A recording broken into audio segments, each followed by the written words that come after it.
Hello, hello, hello. How are you guys doing this evening? It is 4:12 a.m.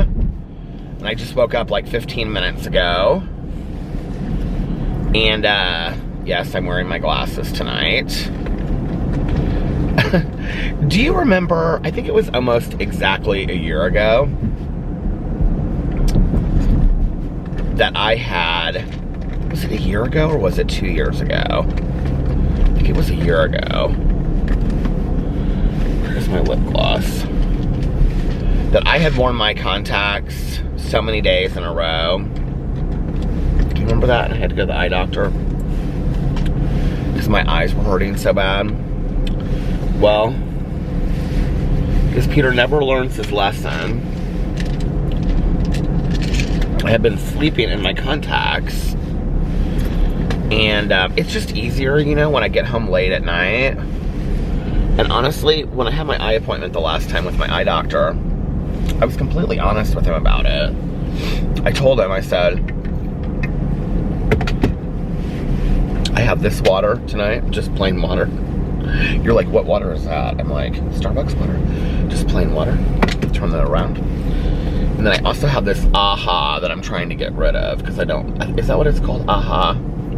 AHA. It's strawberry cucumber. I don't love this. It's not horrible, but it's just, it's whatever. And I need to get some gas because I am down to 1/8 of a tank of gas. So I'm gonna drive out here to my gas station that I go to.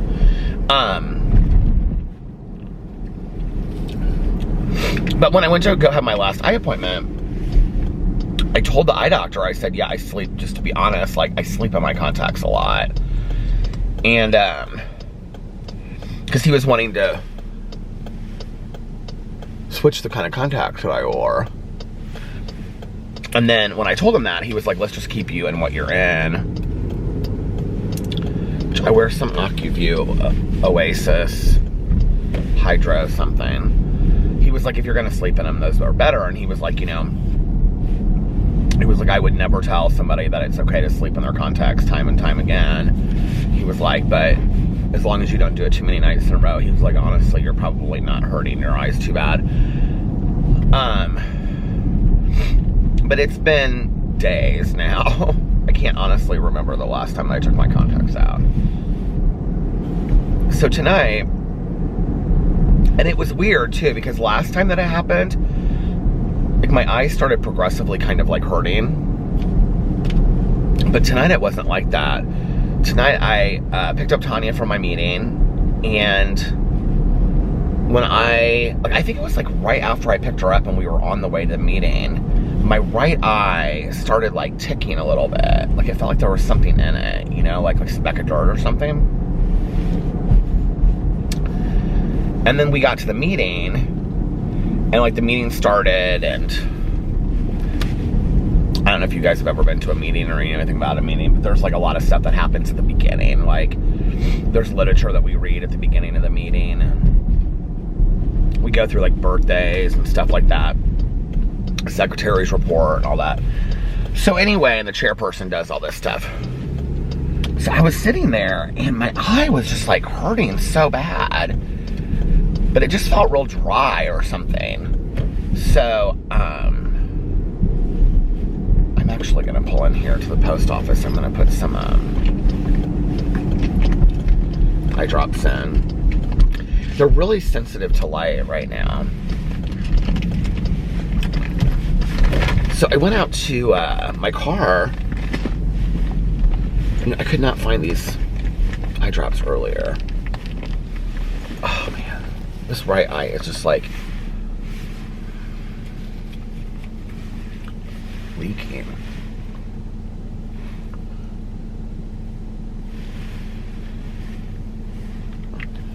Oh, it almost hurts more to put something in it.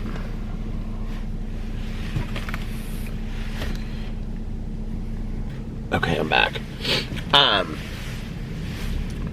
don't know why it hurts so bad to put eye drops in it, but not eye drops, but they're re-wetting drops. So,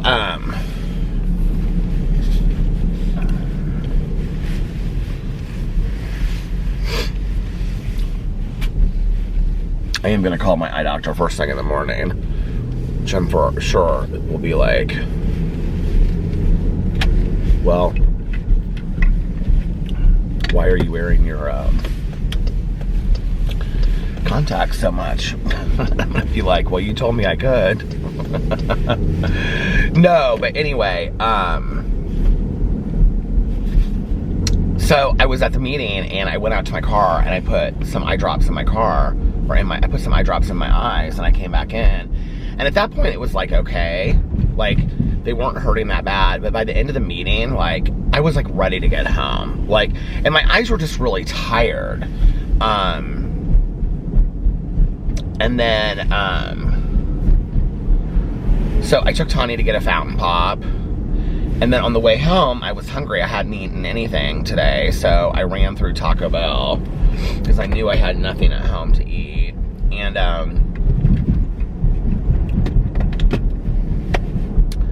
so I got home and I was just like sitting there, and my eyes are like really sensitive to light right now, which is partly why I was gonna wait until the morning to vlog. And I thought, I don't know, because I have to wear my glasses. I don't know that I can drive around and vlog without my sunglasses on. Which, weirdly enough, you guys, I filmed a drama video today about Shane Dawson that I didn't have enough time to post. And I also filmed a review video at Starbucks that I didn't have enough time to post. So those will be going up tomorrow, which is like weird that that happened, because I was like kind of frustrated with myself that I didn't get those up in time today. But I had to like go and leave for the meeting, so I was like, okay, I'll just post them later. And then when I got home, it was like after 10 o'clock, and I was like, I'm not gonna post them now, so I'll just post them tomorrow. And now it's like, well, okay, that way I don't have to like look into a ring light, you know, until my eyes are feeling a little bit better tomorrow. So anyway, I got home and I told Alex, I said, my eyes are just hurting so bad. And Alex was like, you've been sleeping in your contacts again, haven't you? And I said, yeah. And he was like, how long has it been? And I said, honestly, I don't know. And he was like, babe, you know that you're not supposed to do that. And I said, I know. I think it's something that I've just like, I didn't used to do it. I don't really know like how it started happening. It's like, it's just in the last couple years, because before that I would always take my contacts out. Like every single night I would take my contacts out. And I was like really weird about it, you know? And I was always like a really good contact wearer for years. And then it was like a year and a half ago, 2 years ago, I just started sleeping in my contacts like 2 or 3 nights in a row, and then I would take them out. And then one of the things that I would notice is when I did take them out, like my eyes would hurt. Like if I did that like 2 or 3, like I either needed to take them out like every night, or after 2 or 3 nights my eyes kind of hurt. So I would just like go long. But anyway, so after I ate, I didn't even finish what I was eating. I just did not feel like eating. I didn't feel like Alex was watching The Real Housewives of Dallas. I didn't feel like watching that. I just was like, my eyes were so sore and tired. He trimmed up Boo Radley's like mouth area tonight. It looked so sweet and so cute. So I was like, babe, I'm gonna go lay down. He was like, okay, I'll be up there in just a couple minutes, because he was finishing his show. And I went upstairs and I took my contacts out. I hadn't even taken them out yet, because I knew as soon as I did, I probably wouldn't be able to see. And so I took them out, and immediately, like, my eyes just kind of like shut up, like they shut. And they hurt more like after I took the contacts out, which Alex is like, well, maybe you took like a layer, you know, of whatever off. I don't know. The last time I got so freaked out about it, and then I went to the eye doctor, and she was like, no, because people were like, you hurt your cornea, you did this, you did that, blah, blah, blah. And she was like, no, she was like, your eyes are just exhausted as a result of you wearing your contacts for so long, you know? I think she said something like that. So anyway, and actually my eyes hurt tonight but they don't hurt as bad as they did that time. Like that time, I think it was like a year ago. Because whenever it happened, I had come back from wearing them like on the beach every day. I kind of wonder if that's part of what's going on. Because our house is so dry right now. Like, I'm killing all of my plants. And it's just like happened overnight. And I don't know like what is going on with our plants. And then I saw a friend of mine post something on Instagram about like asking people like what's a good humidifier to keep your plants alive in the winter. And I was like, oh, is that like a thing? Like, I didn't know that. Like, I know that sounds stupid that I wouldn't know that, but like I really didn't know that. So I'm gonna buy a humidifier. But like I said something to Alex about like my skin itching, and he was like, because you keep it so dry or so hot in this house, which I don't think I do. We keep it like 69, 70, but it's been on 69 forever. But it does feel kind of like dry in the house, like really dry. So I'm wondering if that's part of what's going on with my contacts. But anyway, I took them out. Now, of course, I just ordered my Warby Parkers on Sunday, so they're not here yet. So I have to wear these. Look at these glasses, you guys. They're like all like bent and old. These are my Ray-Bans. I hate these. These are the only pair of glasses that I have right now. These are gonna go in a drawer somewhere in case, like emergency glasses. But thank God I have them. I guess that, you know. I've literally had these glasses for like, God, I don't even know how long now. Alex and I, we went to the Meyer eye department and got our eyes checked. They don't even have one now. So this was years and years and years ago. I bet it was 8 or 9 years ago. And got our eyes checked. And then we got glasses. We both got Ray-Bans. And he's had his new glasses, the metal ones, for a couple years. So 2 years. Ray-Bans probably for 4 or 5 years. Yeah, I bet it's been a long time since, because that Meyer Optical has been closed down for a long time. So anyway, then I lay down, and when I woke up, my eyes hurt so bad I could barely open this eye. And so I went back to bed for a little bit, and then I was like, I need to go vlog, because I don't know that I'm going to be able to vlog in the morning with like the sun being out, you know? I don't know if that makes any sense, but you guys know what I'm saying.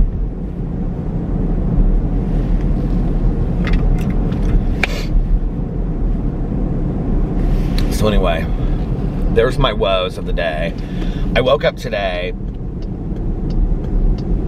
I am struggling so hard in this cold winter to get going. I mean, it's not even snowy or anything. Like, I've said that like every single day. People are probably tired of hearing it. But like, I am really struggling to get like started during the day. Like, I kind of like walk into the kitchen and I clean up the kitchen. I take the dogs out and do my morning meditations and all that kind of stuff, my gratitude list and prayers and all that stuff when I do it. And then I take the dogs out, you know, and I give them a little treat. And then I get a glass of water and take my medicine and all that kind of stuff and clean up the kitchen. And then I kind of sit at my computer and I start uploading my vlog and figuring out what I'm going to do for the day. But then I kind of get stuck in front of the computer for a while. Then I make the bed, you know, and try to make it real nice. And today I was like, okay, Peter, pull it together. Come on, let's go. Like, because I was like, you need... And I still didn't get out of the house until like 4-ish. And I went to my Starbucks, and I think it was closed, so I had to go to the other Starbucks. And then I talked on the phone for a little bit, and then I came home. And since I had to pick up Tanya at 7:30 tonight, I was like, okay, I need to go and start getting my stuff done. So I made... Oh no, I did a rant video on the way home. I did that too in my car. So I did a rant video, and then when I got home I did a drama video. And I wanted to do a bunch of other videos, but by that point it was like 20 after 6, and Alex was on his way home.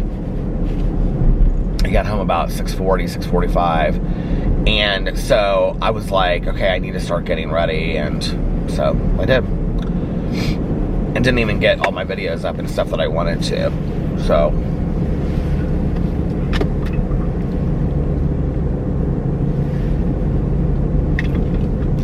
I have to believe that it has something to do with the weather, because you guys, like last spring and summer, I was so productive. Like, our bed is so comfy. Like, Alex texted me. I texted him today. He's like, how are you doing? He was like, texting me like, how's your day going or something? And I said, I am like really struggling to get motivated today. And he was like, it's because our bed is so comfy. And it is. Like, our bed is so comfortable with that flannel duvet cover, and then the faux fur like blanket throw and stuff. I mean, our bed is so comfortable. And, you know, usually when I get up, like the dogs are like ready to go. Boo Radley just lays there. He doesn't want to get up. Tucker kind of like stands up for a second and then he lays back down. And I could just lay there forever. It's a really good thing, honestly. I don't know what just made me think this, but it's a really good thing that we don't have like our TV that we have in our bedroom. I don't think most people have cable and stuff anymore, do they? I don't know. Are we one of the last people to have cable? But it's like a good thing that we don't have like a TV in our bedroom that we can just turn on the cable, you know? Like, we have to like turn it on and like have, you know, Netflix come through or something, because if I had a TV where I could just turn it on and, you know, put like Game Show Network or something in our bedroom, we can't get cable in our bedroom. It's like they can't hook it up to come through there. But anyway, but if I did, like, I would just turn on the TV and just lay there in bed and just probably fall back to sleep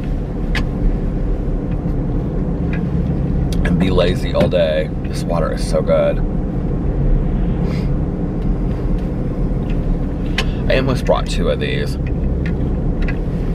Now I think I'm gonna go maybe and get a bottle of water while I'm at the gas station getting gas, because I'm really thirsty tonight. Maybe that's what it is too, part of with my eye, you know, just dry or something. But anyway, as far as plants go, do you guys have humidifiers in your house in the winter for plants? Can you let me know? I feel like, am I such an idiot that I didn't know that? I mean, like I got kind of upset about it the other day. I was like, babe, look, I'm like killing all of my plants. I'm like literally killing all my plants. And I've worked so hard to keep them alive, you know. I love having plants so much. And they're just not doing great.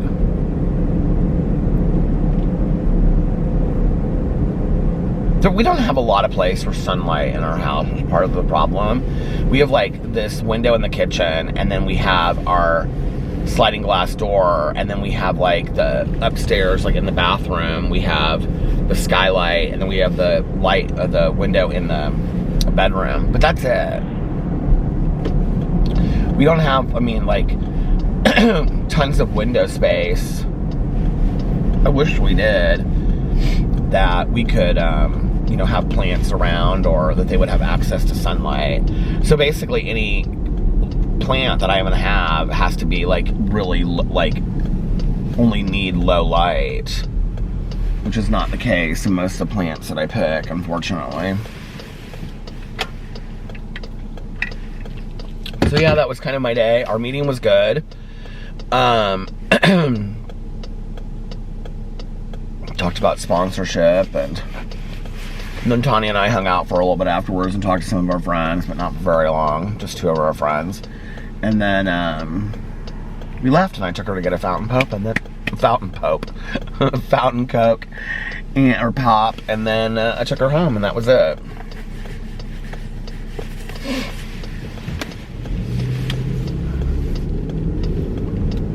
Just kind of a blah day. And it was warmer today in Indianapolis than it's been too. It was like, it's warm in here too. I feel like the heat is going right into my eye. It was 40 degrees here today. Which I know doesn't sound warm, but it was warmer than it's been. I mean, it's been like in the 20s. Right now it's 30, which is high for what we've been having here recently.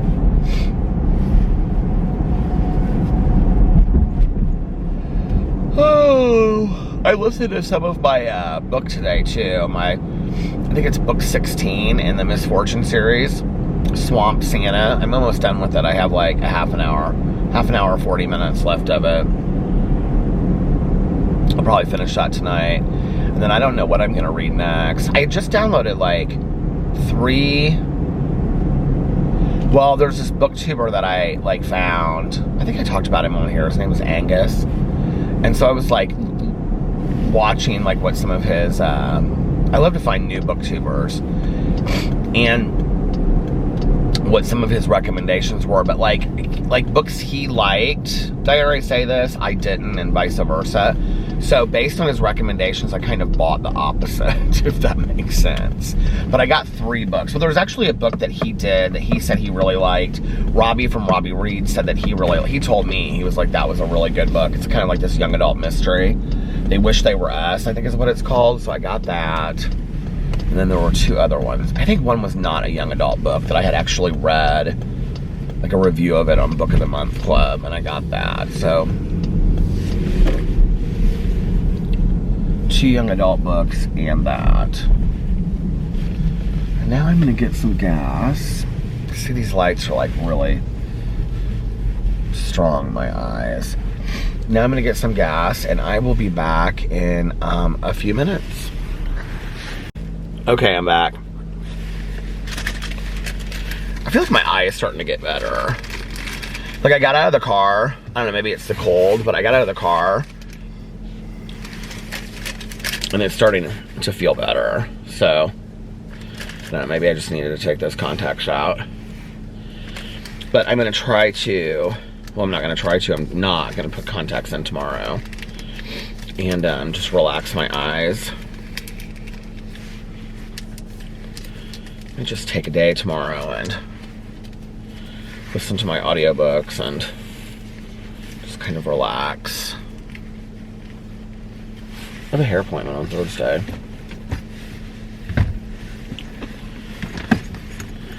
I broke the zipper on my messenger bag. I've got to figure out how to fix it.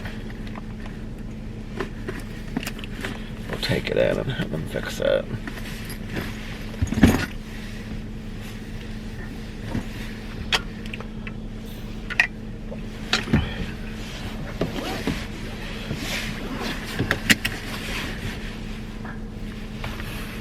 The girl that works in there is so sweet. I got some water. I got this Smart Water alkaline 9+ pH. I really like this.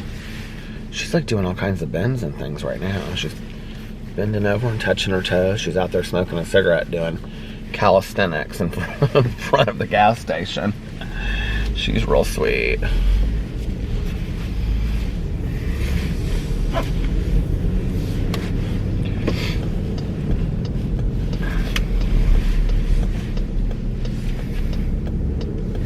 Am I the only person that knows the people that work at my gas stations?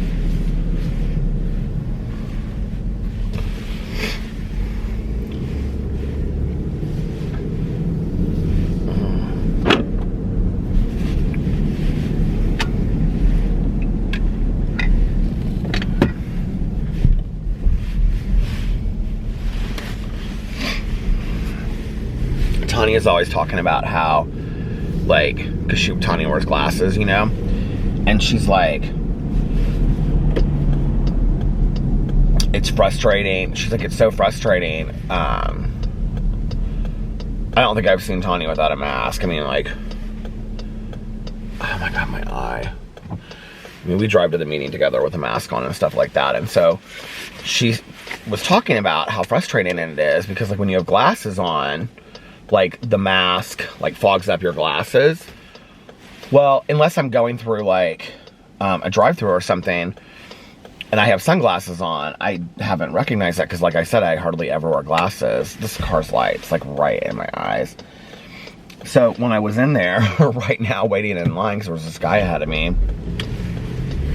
my glasses were getting, like, all fogged up. And I was like, this must be what Tanya's talking about.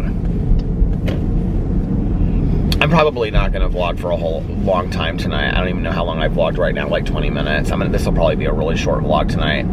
I haven't done a super short vlog in a long time, but I don't really have a whole lot to talk about. And I think it would be good for me just to kind of like relax a little bit tonight.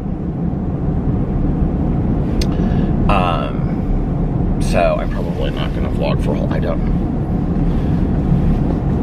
It was like when I was filling my gas tank, I was like, what should I talk about? Where is my lip gloss?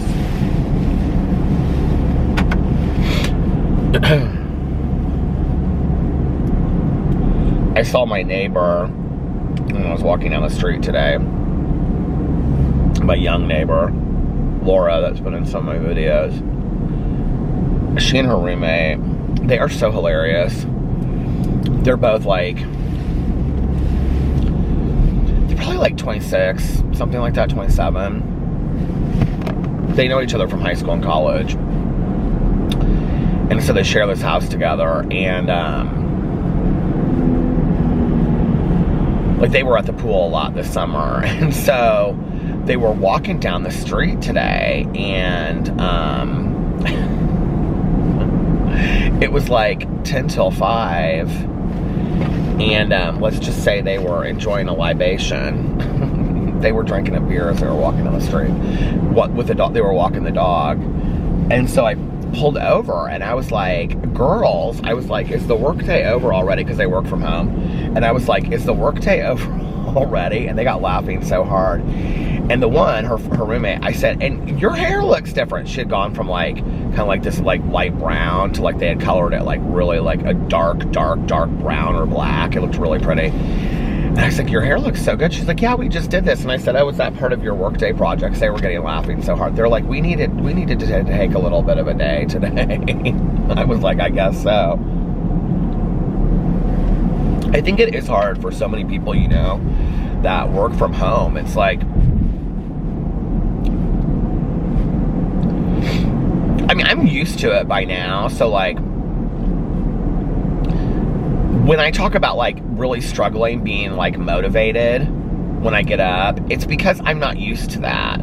Like when I'm not used to that lack of motivation when I'm like somebody that usually like I've said this in my Peterisms videos recently, like when I get up, like I hit the ground running, like I'm up and I'm ready to go. And I'm like, okay, do this. I will say one thing, I don't know that it really matters. I was going to say making my list the night before, because one of the things I've been doing is making my list the day that I wake up for like the things I want to get done that day for the day that I get up, versus if I made it the night before, then I would know like what things I want to get accomplished that day. But honestly, I don't know if that would make a difference, because I have done that recently. And the other day, what was it? It was like, okay, I had done like a list for Friday. And the list, because I also put like, I write down all the, like, my cameo requests and when they're due. So I know like how many cameos I have to do a day. And so I have that on one big like legal pad. And then I have my list of things I want to do on another legal pad. I know it probably would surprise people, but I'm really pretty organized. And so, I don't know why I think that. Would that surprise people? Does that surprise you to find out that I'm pretty organized like that? So anyway, but I have my cameo list on top, and I was looking at that. And so I got to Sunday, and I was like, I hadn't even crossed anything off or done anything about Friday's list. And I was like, oh, I never even did Fridays. I mean, it didn't matter. It was just like the same kind of things that I would have on there on Sunday that I would have for Friday, you know? And that's why I'm saying I don't know that it makes a difference that I do it the day before.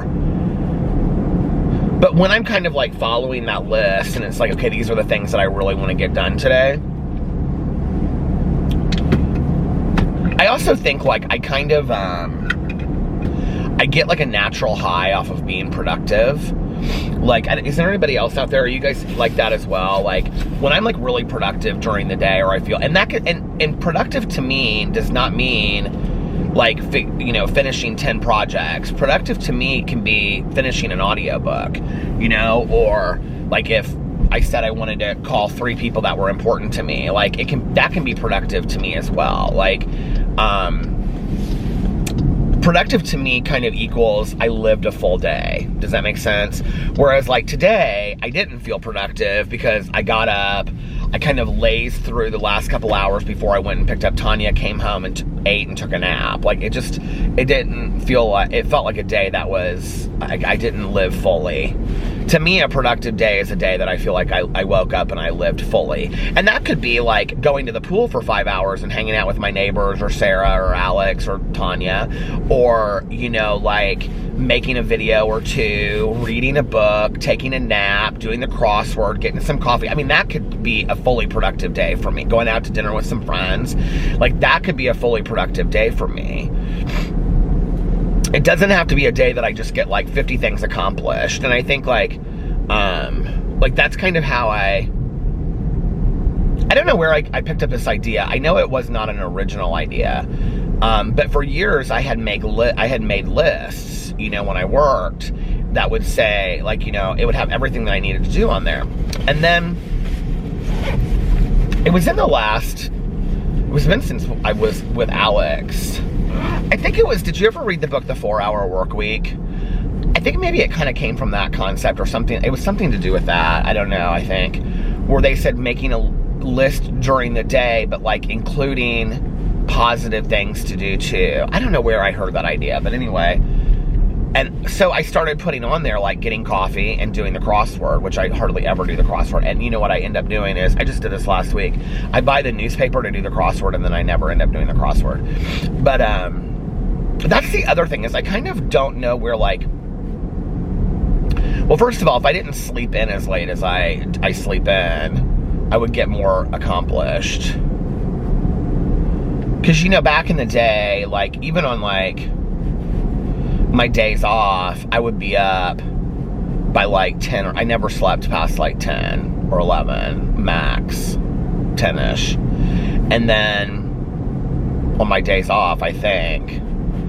And so then I would get up and, you know, for years and years and years, like I literally woke up, walked right into the bathroom and took a shower and got ready for the day. I don't do that today. I come downstairs, I get a glass of water, I take the dogs out, get a glass of water, you know, and I think that that's a huge part of it too. I think like if I got up and went right in the bathroom and took a shower and got ready for the day. I mean, like last year when I was doing like a cup of coffee face mask from Lush and, you know, and I was doing my skincare regimen and then I was like taking a shower, like I was up for the day, you know, and I was never getting out of my bedroom like later than like noon or 1 at the latest, like dressed and ready to go for the day. And now it's kind of like morphed into this thing where all of a sudden I'm looking at the clock and it's like 3:30 or 4 and I'm like, what have you done with your day? So instead of complaining about it and making excuses, I just need to change it, right?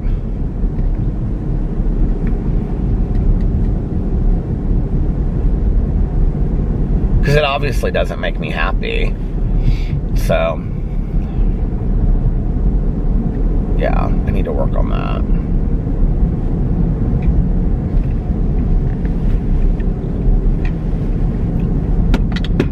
Oh, but I was telling the girls that I saw walking today, I was like, I counted and it's 20 weeks until the pool opens. They're like, count us in.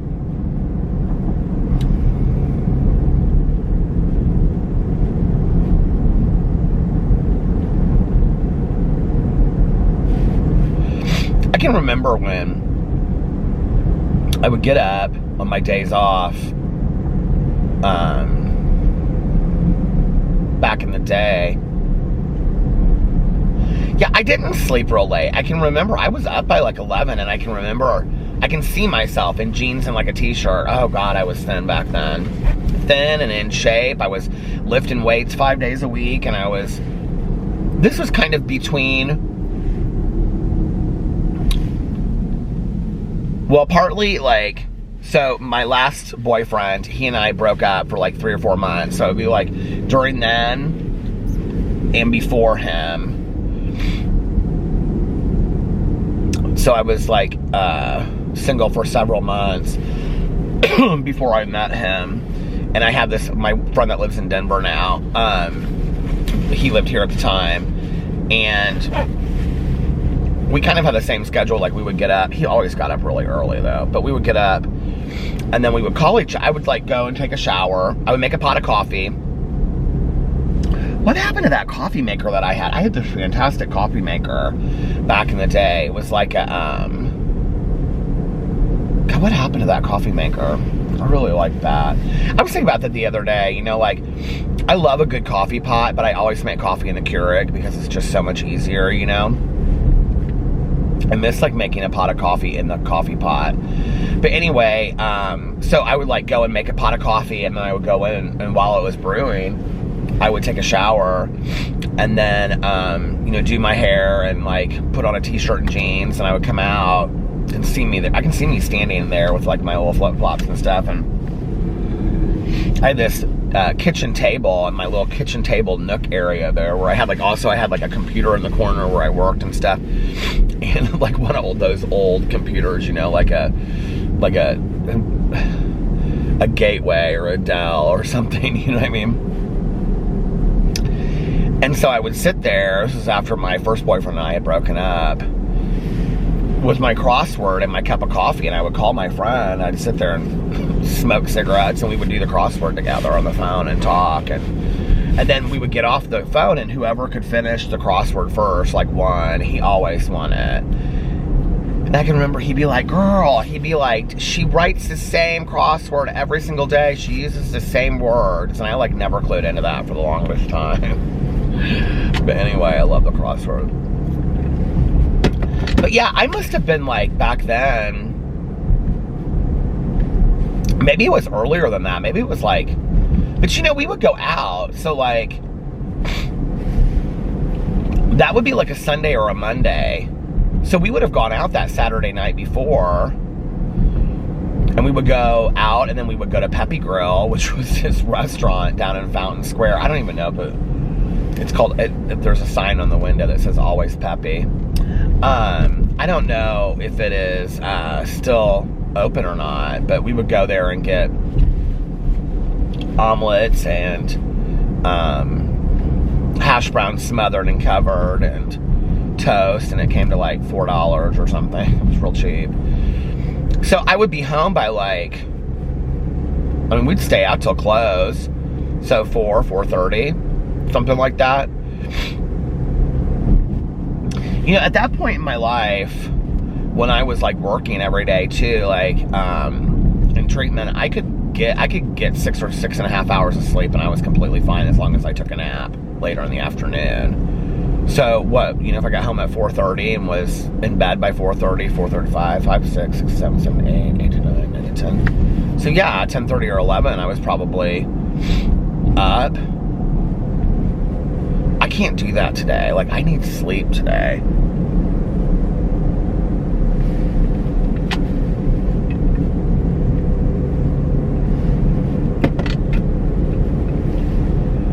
I have so many friends of mine that go to bed, like, super, super early. Like, Tanya stays up late, and she watches television on the couch, and she'll fall asleep on the couch and then go upstairs.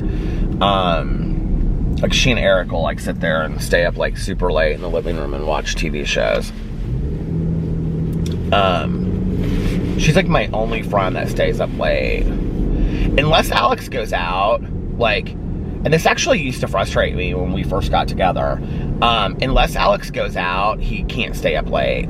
So, like, when we were first dating and we would go out and we would stay out till like 4 or 5 o'clock in the morning, right? Like, he could do that and be, like, up until 5 o'clock in the morning. Hell, we would come home and be romantical and all kinds of stuff. And we stayed up till the craziest hours, right?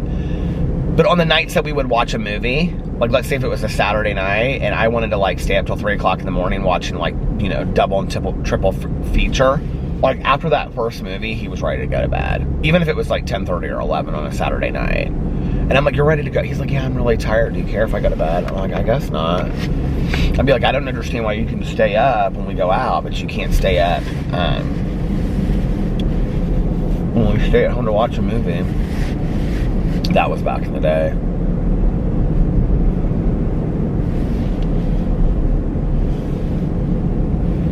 I wonder why it's one eye hurts more than the other. This eye, my left eye, really doesn't hurt that bad at all. My right eye is, like, super sensitive to light right now, and it's kind of like hurting and ticking. I don't know, hopefully after a day or two, it'll be back to normal. I kind of thought if I started drinking a bunch of water, it might make it better because I would be hydrated. There's a lot of cross traffic out here in the middle of nowhere this morning. Where are all these cars coming from? Traffic approaching, one flashing, and it's not.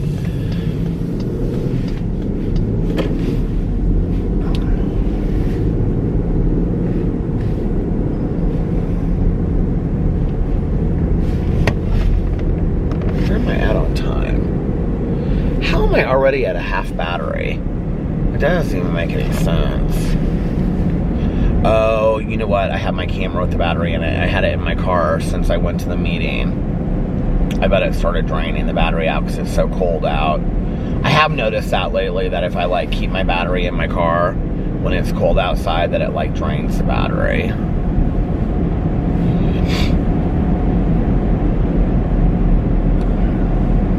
Those were fun days back in the day. You know, see, I think back and I look back at that, about how I would like get up and take a shower and make a pot of coffee, and I got a lot of stuff. I can just remember, I can see myself just sitting there and like reading for like 2 hours straight, you know, and then like taking a nap, working out on my day off, and then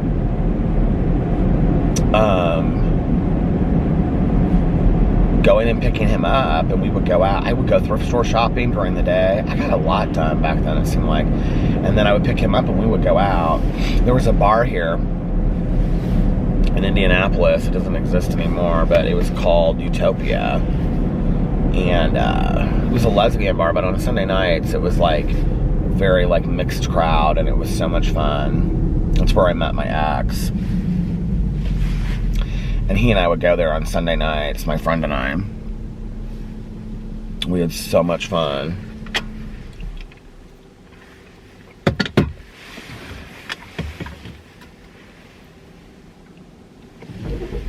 I found out like a long time later, I would take him home, and then I would go home. I don't even honestly remember how I found this out. I talked about this on here one other time. It really hurt my feelings. He was always very, very respectful of my sobriety, but he would, like, I remember he would have, so I would drop him off, right? And I'd be like, see you tomorrow, call me and do the crossword or whatever, you know? Because at that time on Sunday nights, the bars would close. I think they closed at 1 o'clock. And we wouldn't go out to eat or anywhere. And so I would take him home, because that was Sunday night going into Monday. He lived close to downtown in Fountain Square. And I would drop him off, and then I would go home. And I can remember, you know, I would like I would stay up and like watch a movie or something and then go to bed. I was never like, especially sober. I mean, I'm not going to say that it didn't happen. I mean, probably sober, I can count on one hand from the time that I got sober to now, the one night stands that I had.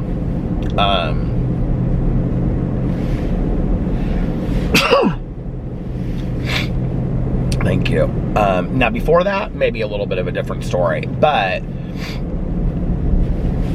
even then, like, I'm not going to say, I was never a prude, and I hooked up with my fair share of guys, but, you know, I was so focused on being drunk and stuff that didn't work, that didn't play in, I mean, before I got sober, that didn't play in real well to taking somebody home, you know, like when you're wasted at 3 o'clock in the morning, that doesn't, you know what I mean? That just kind of turns into a mess. But, so when I was sober, and, you know, like, there were people that I had crushes on, you know, crushes on when we would go out, like my ex, I had a crush on him for like probably 2 months before I actually talked to him. So,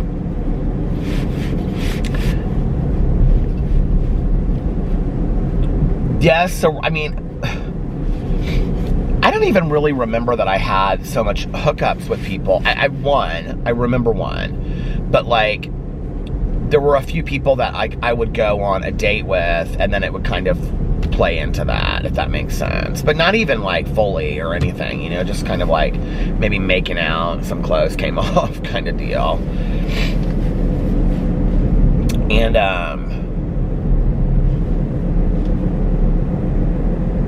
but I can remember taking him home and being in, like, the greatest mood, and we had so much fun, and we danced all night. I'm like, you know, we danced and had so much fun, and we had all these personal inside jokes and all this kind of stuff. And then I would drop him off at home, and then I would go home, and I would make some kind of, like, you know, I ate really healthy at that point. But I can remember I would, like, you know, one of my favorite snacks was a peanut butter sandwich, sometimes with honey, and, like, a glass of milk. Like, that was, like, one of my favorite sandwiches, or snacks.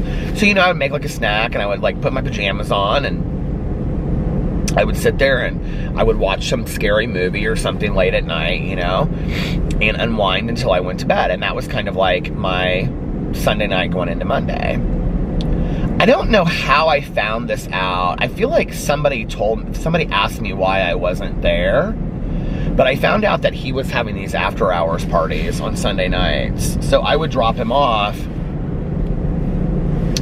and then he would go up to his apartment. He had this great apartment. He lived over this art gallery. I think somebody said something to me about that. Like, was like, oh, his apartment's really cool. And I was like, when have you been to his apartment? And they're like, oh, for one of his after hours parties on Sundays or something. I honestly can't remember. I talked about it on here one night. There must have been some memory that triggered that for me. I wish I could remember what that was back then I could remember how I knew. But I found out that he had been having,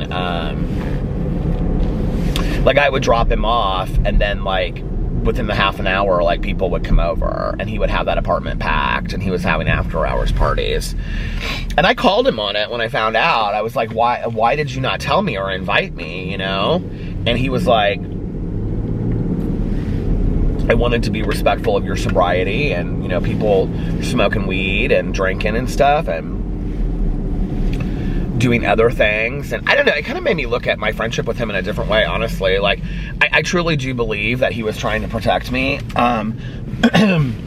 because he didn't engage in those things. But, I mean, he drank, but at the same time, like, it hurt my feelings, because I felt like, and I said something like this to him. Oh, I think maybe I was telling the story in regards to talking about back in the day, Tanya would say to me, invite me to do stuff, and then if I want to say no, I can, but at least allow me to feel invited, you know? The heat just hit my eye.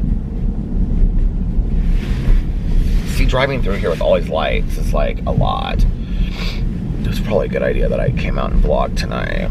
I hope tomorrow when I wake up, my eyes are feeling a lot better, but I have a feeling I'm a day or two out. I don't know how I'm going to look right into that ring light and do my videos like this, but we'll figure it out. It's my fault. It's my fault because I am not a good contact wearer.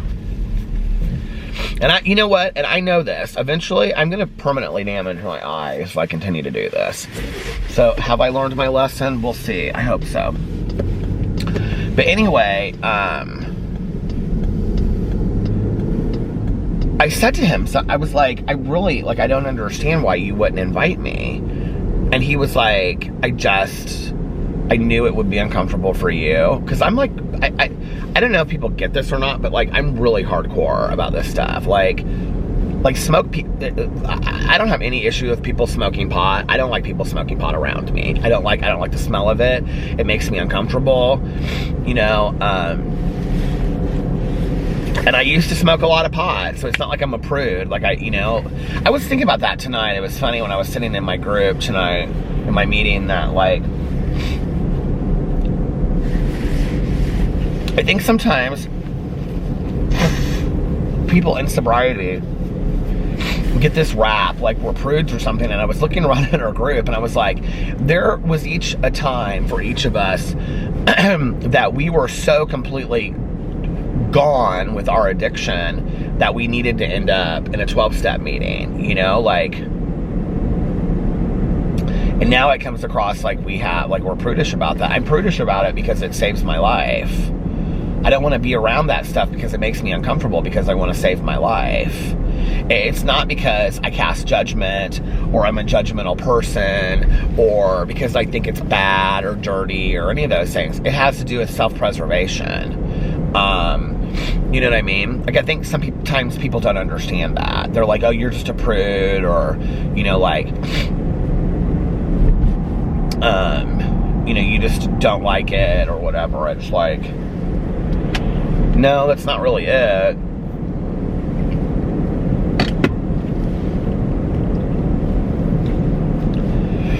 But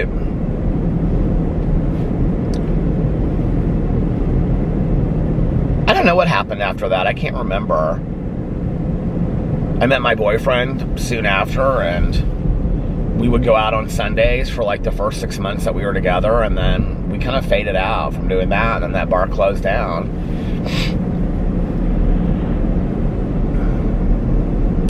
Indianapolis at one point had like a really fun gay scene going out, and it's like non-existent. Well, I'm sure now it's completely non-existent because, I mean, are bars and clubs even open? I mean, I think they have to be closed by like midnight. They have to serve food, and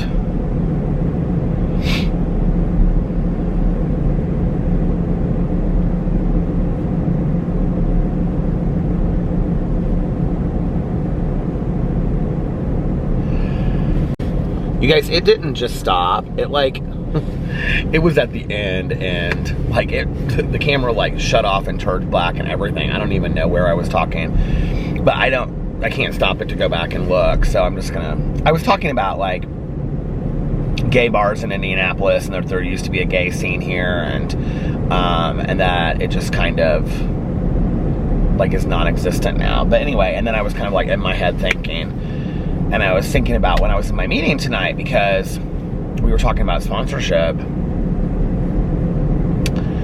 And, you know, I always have kind of a different attitude about sponsorship than like my friends in recovery have, or other people that I hear. I mean, I always hear people say glowing things about, you know, like, and I've had fantastic sponsors. I've had sponsors that were just unbelievable, and I learned great lessons from. And but until my sponsor that I have now, I never really had the connection that my friends had with their sponsors. And I really truly do believe that it was my being gay that stood in the way of that. Like, I don't blame anybody for it. I don't blame myself. I don't blame them. I just think, and I think that they were heterosexual men that were very comfortable with their sexuality and had no issue. I just think that our lives were very different. So, but even then, I don't know. I just, like, you know, my friends always would, like, my guy friends would go, you know, golfing or, you know, out to eat, double dates with, you know, their sponsors and their wives, and I didn't, and I wasn't asked. And, you know, my female friends would go out to get coffee or shopping or do something with their sponsors, or, you know, like they would all get together with their sponsor family, 5 or 6 girls, you know, and I didn't, and I was never asked by my sponsor. And so it was like always very different. And I was saying tonight that had I gone to gay meetings a long time ago, I think that my sobriety and my recovery would look very different. I think that I would have felt even more included, because there had been, you know, there was a period of my sobriety that I just felt like not connected. I had friends, I had my close friends, you know, but I just didn't feel connected necessarily to my sobriety, and or not to my sobriety, to my to being in recovery. And I'm like, should I share this? It's my story. I'll share it. You know, and then insult to injury, I had a sponsor at the time that sponsored me for like 2 years, and I did some very serious work with him, like working on my relationship with my dad, and that's where the whole like roadmap for that relationship thing comes from that I was talking about the other night. And to find out, flash forward, I mean, he's a very dear friend of mine today, but to find out that he didn't even remember sponsoring me. I said something to him, we were out to dinner, and I said, well, when you were sponsoring me, he goes, I sponsored you? And I said, yeah. And he goes, I don't remember that. And I said, you don't remember sponsoring me? And he was like, no. He was like, did I? And he kind of like laughed, and it really hurt my feelings, you know? And that's kind of a common theme in my life, is to be hurt, like with my friend, talking about these after hours parties, and then just kind of being like, oh, it's okay. Like, I'm sure there's a lot of people out there that relate to that. Like, I feel like that's where I've learned in the last couple of years to set boundaries and limits. Like, that wouldn't fly today. Like, if that comment was made to me today, it would be a completely different story. But, like, I mean, I wouldn't be nasty about it, but I'd say, do you really not remember sponsoring me? Like, that's very hurtful. Like, I was, like, you were like, that, you meant a lot to me for several years of my life. For you, I don't even understand how you would not remember sponsoring me. I mean, it's not like this was 30 years ago, you know what I mean?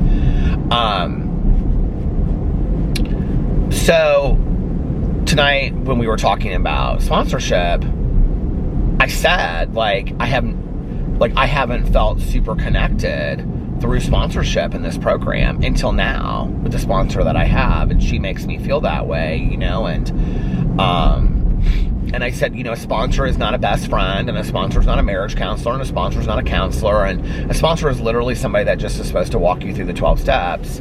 But as you've been sober for a while in this program, it would be nice. I mean, I hear people all the time that are like, you know, they get tokens from their sponsors and they've been sober as long as I have, and they're like, you know, 26 years ago, I picked up so-and-so, and I've been working with him ever since, and he's not just my sponsee now, he's my friend, and he's my best friend, and we talk 3 to 4 times a week on the phone, and we get together with each other's families, and I was there when his daughter was born, and I'm like, that's what I want. Like, that is what I want. I want that sponsorship family. Well, now I have it, see, but I didn't for so long. There was just a bird sitting in the middle of the street, and it just, like, took off. That freaked me out. It was like this white bird. But anyway, I didn't have that for a long time, you know? And I really do feel that a lot of it has to do with me being gay. And so I was talking to Tanya on the way home tonight, and I said, what do you think about that? And she's like, I think it's just been a pattern of your life that you've always felt excluded from things. And I have. I've always felt on the outside looking in. I mean, it's not just with that, it's with so many things in my life, you know, that I've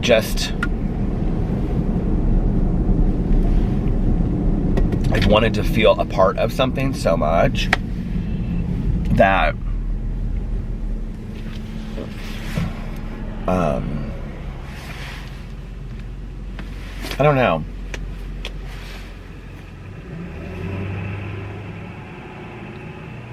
You know, my girlfriends in high school were my best friends, my best Judies, but like, you know, we would go out to dinner and they would all go to the bathroom together, and then I'd be sitting there at the table. You know, there was always a division. I wasn't a girl. And they would say things to me, like, you know, they weren't mean about it, but like, they would say things to me about like crushes or whatever, and then like, they'd say, oh, you wouldn't understand. So it was kind of hurtful, you know? And then I came out, and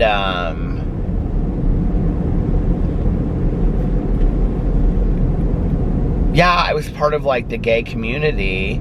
That was like the first time that I ever really felt like, well, the first time that I felt a part of a group was like my friends in high school.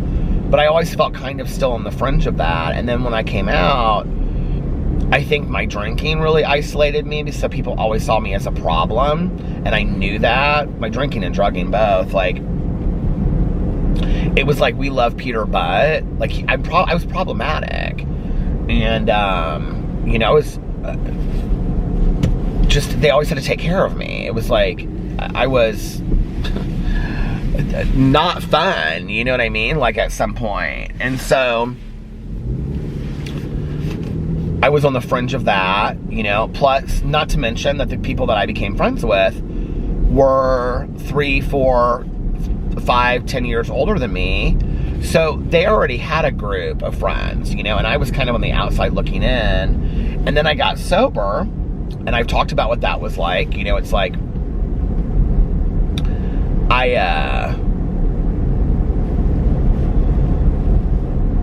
you know, even with my family, it was like, I don't really remember my mom and dad ever really being together except for like brief moments of it. So it was like my mom and I, okay, which if you want to call that being a part of something. But then like my dad and my stepmom and like that whole life over there, I'm part of that, yes. But like even like I felt like my dad and my stepmom had like their marriage and that was them. And, you know, I never felt like they excluded me from that, but I felt like that was theirs and I was on the outside looking at it. I do feel like that sometimes, you know. Even though they include me in everything and it's just my dad and my stepmom, they don't like really do a whole lot with other family members. But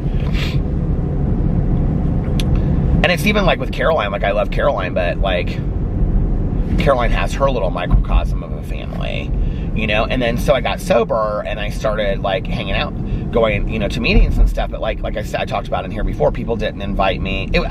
When I look at this today, it's very much me playing the victim of like, woe is me, woe is me, woe is me. Like, you know, there's a saying in sobriety that's pour me another drink. I mean, I look back at this, it's like, oh, poor Peter, he never fit into any group. Poor Peter, like, you know, he never was part of something. Like, you know, it is me victimizing myself a little bit, I think. But it's my truth, too. And so, and it was painful, and it was lonely. And it's been lonely much of my life, to the point where I've gotten used to being alone, I think. Almost to the point where I think my being alone and being alone has affected, oh, my battery is dying on my camera, has affected negatively my other relationships in my life. Because I think some people don't know how to deal with, like, my being okay, being alone. Like, my husband gets it, because he's very much the same way. So, like, we do very well with our own time. Like, I couldn't be with somebody that needed to be, like, in my space 24 hours a day. And I don't think he could either, you know? I don't know why this person is, I'm going, like, 10 miles over the speed limit, and this 5 miles over the speed limit, this person's wanting to, like, pass me by. But you know what? I need to change my battery, so I'm just going to let them go by anyway. There you go. All right, I'm going to change my battery real quick. Hold on. You guys, I was literally trying to put my battery over my bag over here, and I threw it to the side of, it's over there on the side of the door somewhere. Oh, man. How did it get so late? It's 5:24. I don't even know what time I started vlogging. It's like it was like almost 4 o'clock when I started vlogging, wasn't it? I said it was going to be a short vlog, and here I keep on going forever. But, you know, like,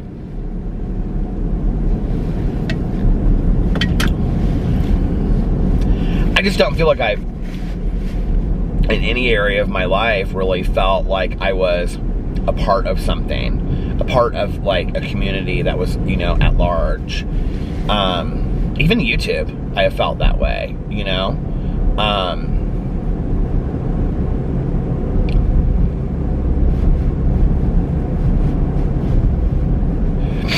Do you ever like think like, when there's been a constant theme in your life, and because that's what Tanya was saying, she's like, I think it's been, you know, a pattern. But do you think like when there's like a theme or a pattern in your life, like me not feeling like I'm part of something or that I fit in, that maybe it's not so much like, I mean, because like my initial response to that would be like, God, I wish I fit in, or I wish I was part of something, you know? It's kind of like wanting to sit at, like the popular kids table kind of deal, you know what I mean? Like when you're growing up. And then I became resistant to that. Like I didn't want to even be at that table, even if they would have me, which they weren't asking me to be. You know, like when I was in high school, it's like I was so resistant to that. I was like so rebellious, and I thought somebody was like, there was a shadow. I thought somebody was walking up to my car. Oh my God, you guys have no idea. My heart just literally shot through my chest. But then I became so like anti all of that I was like, you know, like even if they had asked me, I wouldn't have, you know, been part of that. It's easier said than done, right? But anti-establishment kind of deal.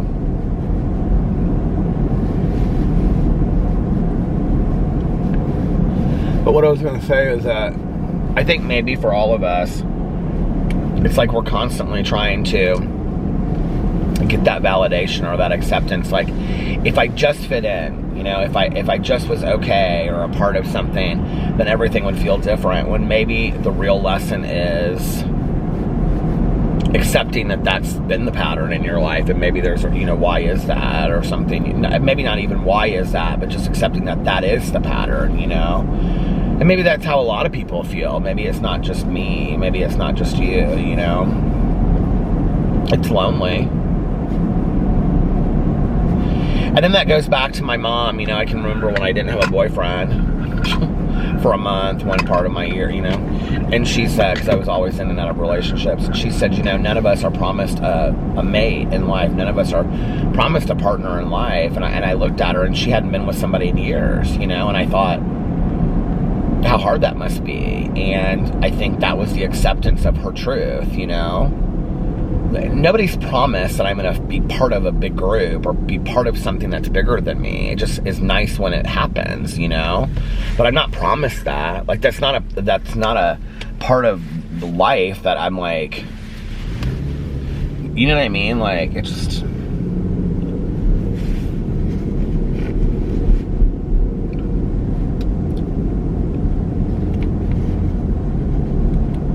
I think about these people, you know, though, like,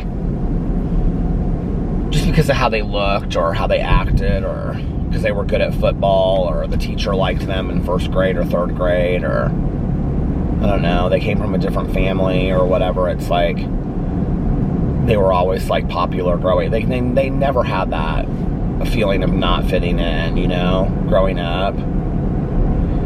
And then so they had all the right friends and were in the right groups and the right dates, going to prom and going to homecoming, and they got all this,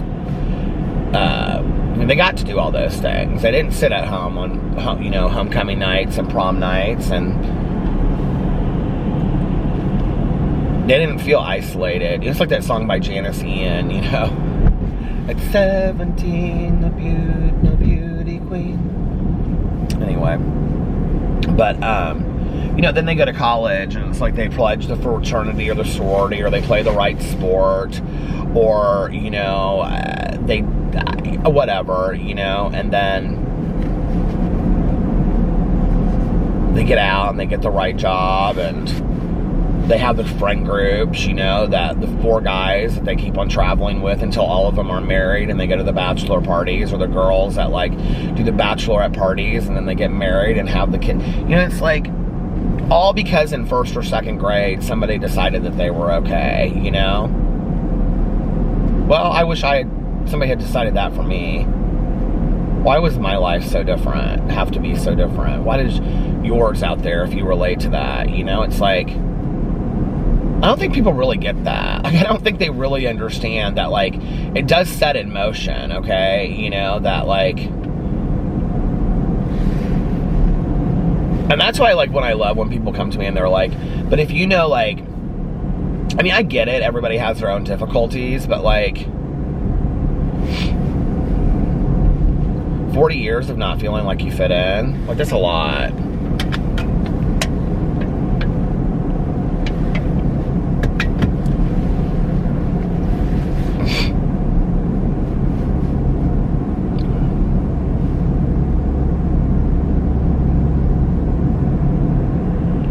I think it actually, like, you know, whenever I say this stuff, you know, I always get a few comments, like, it's been, like, so long, like, why do you let it bother you? Because I think it actually truly does impact us. I mean, I'm just having a conversation at 5:30 in the morning. It's not that deep. But I really do think that stuff impacts us more than we really know. I really, really do. Like,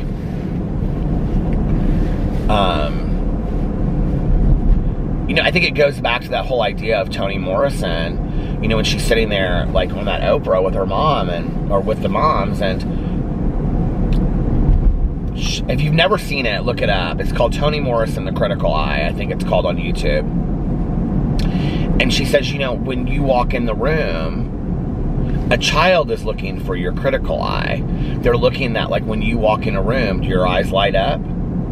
You know, are you smiling when your child walks in a room, or your nephew or niece or your grandchild, or student, if you're a teacher, are you smiling?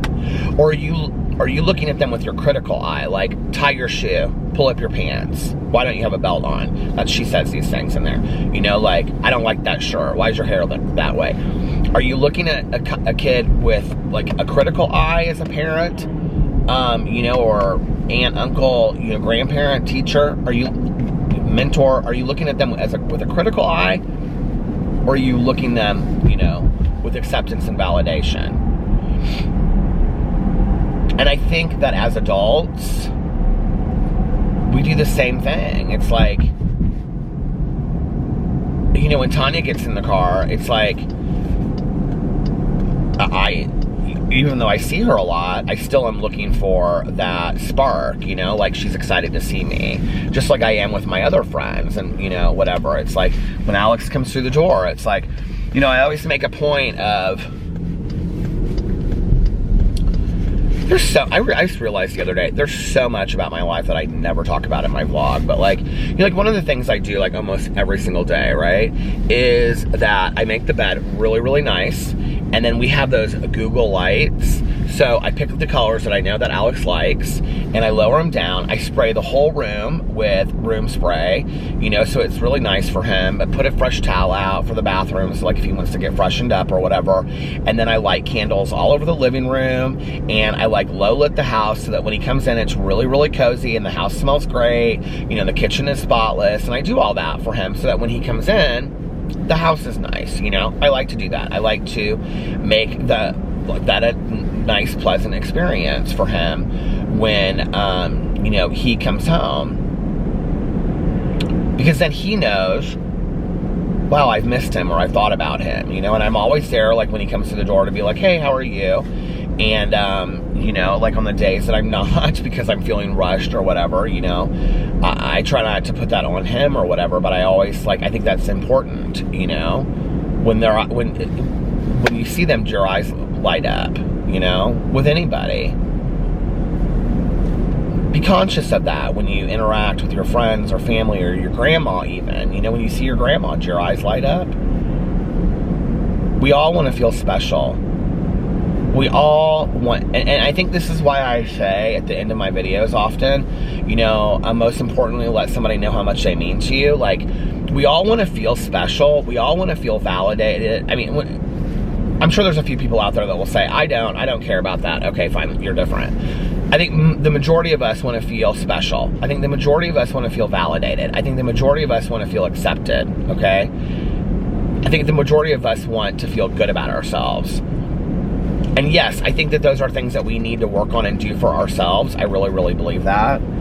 But when we have the ability to gift somebody the feeling of being special for a few moments, or accepted or validated, why would we not do that? I've never understood that, you know?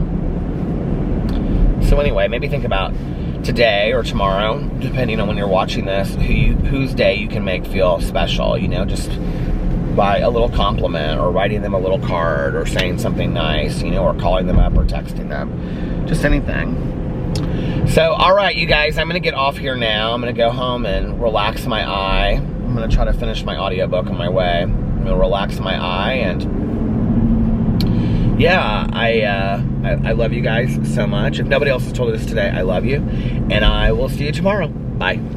Love ya!